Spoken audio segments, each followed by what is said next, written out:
नबी की हदीस सुनाई थी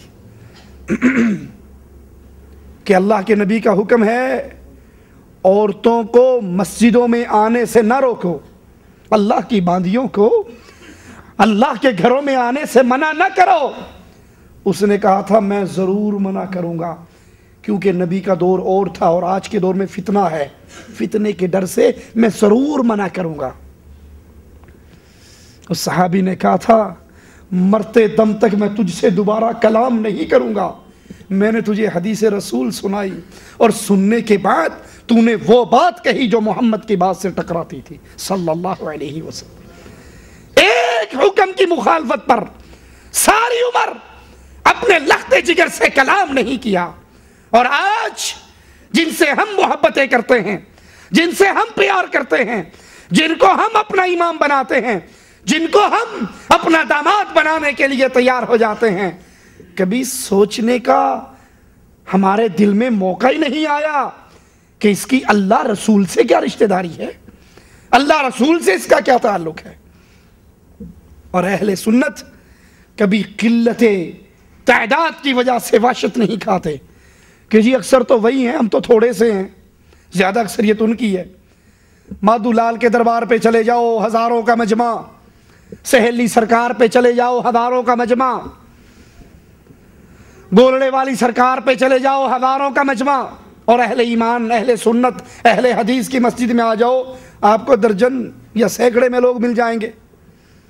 अहले ईमान अहले शिर्क की कसरत से कभी वहशत नहीं खाते।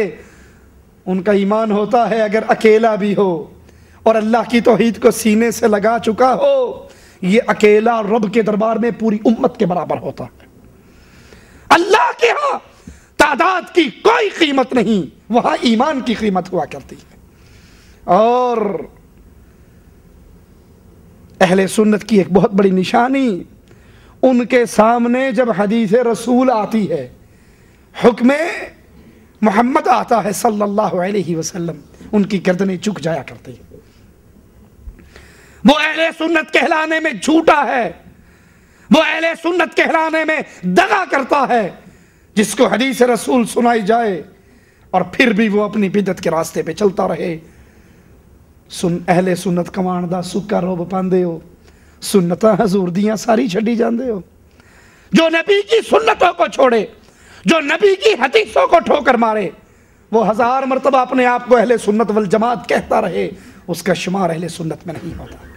अहले सुन्नत कौन होते हैं जरा सुनिए। सही बुखारी में है, अल्लाह के नबी सल्लल्लाहु अलैहि वसल्लम ने एक अंगूठी बनाई और अंगूठी पहन ली। मेरे नबी के सहाबा ने देखा, कुछ ही दिनों के बाद क्या देखते हैं, जिस सहाबी को भी देखो उसकी उंगली के अंदर अंगूठी है। नबी ने अंगूठी उतार दी, सब सहाबा ने उतार दी।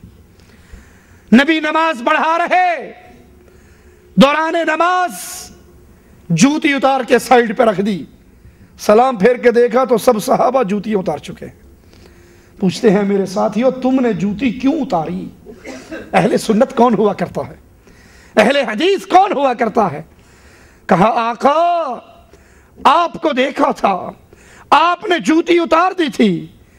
कहा मेरे साथियों मैंने तो इसलिए उतारी थी कि जिब्राइल ने मुझे आकर बताया था, ए नबी सल्लल्लाहु अलैहि वसल्लम आपकी जूती में गंदगी लगी है, मैंने तो इसलिए उतारी। कहा आका आपने इसलिए उतारी और हमने इसलिए उतारी कि हमारे इमाम ने उतार दी है।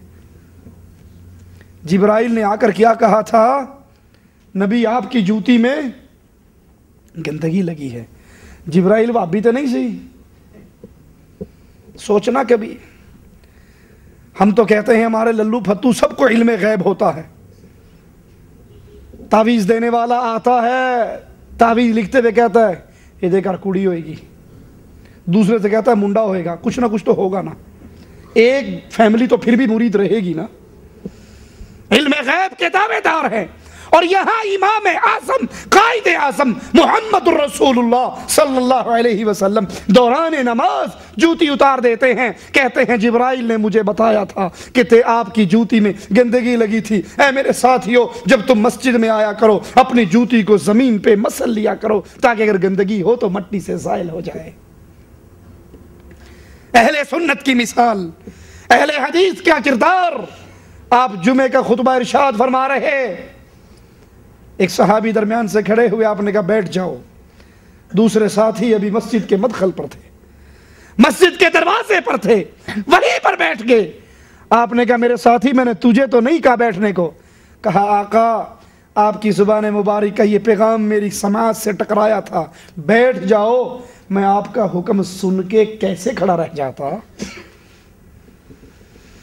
اے اپنی بیویوں کو 9 راتوں کے لیے درباروں پہ چھوڑنے والوں، اے پیروں کی قبروں کا خاک چاٹنے والوں، اے اپنے معصوم بچوں کو بزرگوں کی قبروں کا طواف کروانے والوں، اے شادی کے بعد بیوی کو، اس کے خامند کو، نویلے جوڑے کو سب سے پہلے حضرت جی کی زیارت کروانے والوں، کیا تمہیں محمد صلی اللہ علیہ وسلم کی کوئی حدیث نہیں پہنچی صلی اللہ علیہ وسلم؟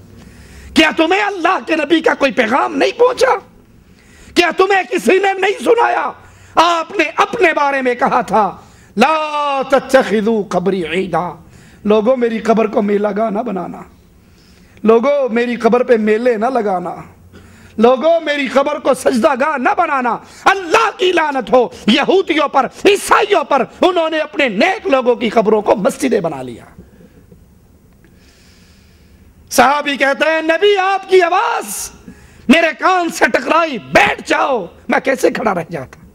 یہ اہل سنت کی پہچان ہے، وہ حدیث رسول پڑھ کر سن کر اپنی گردن کو جھکا دیا کرتا ہے۔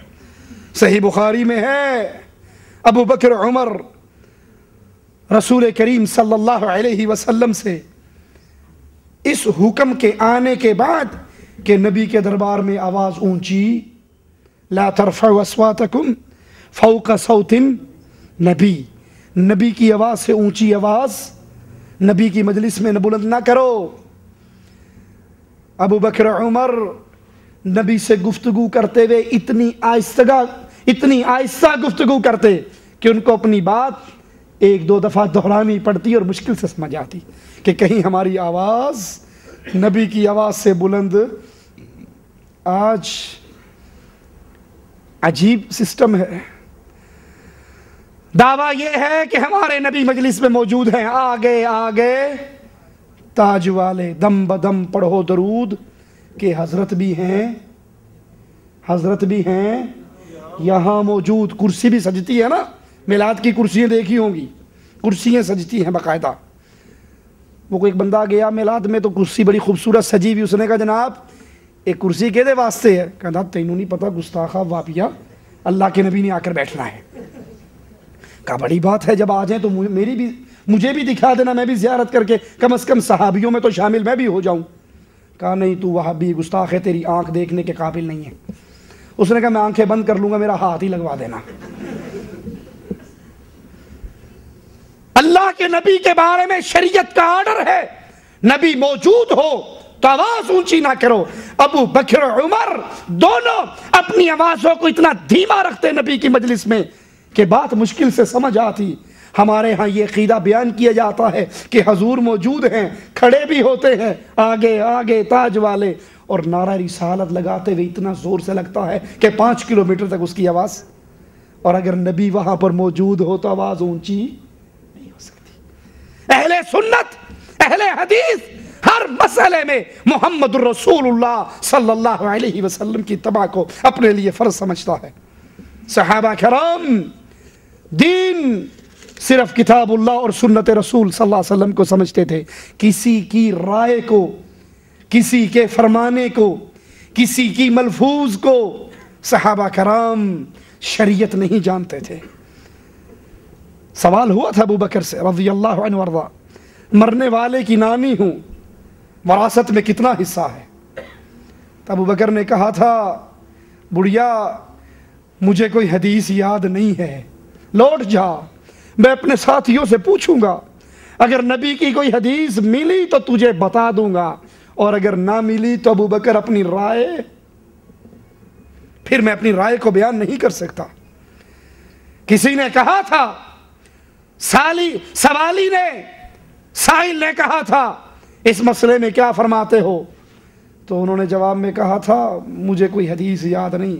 کہا اپنی رائے ہی دے دو، آپ کا خیال کیا ہے؟ بڑی اونچی شخصیت ہو آپ بھی. کہا اگر میں اپنی رائے دوں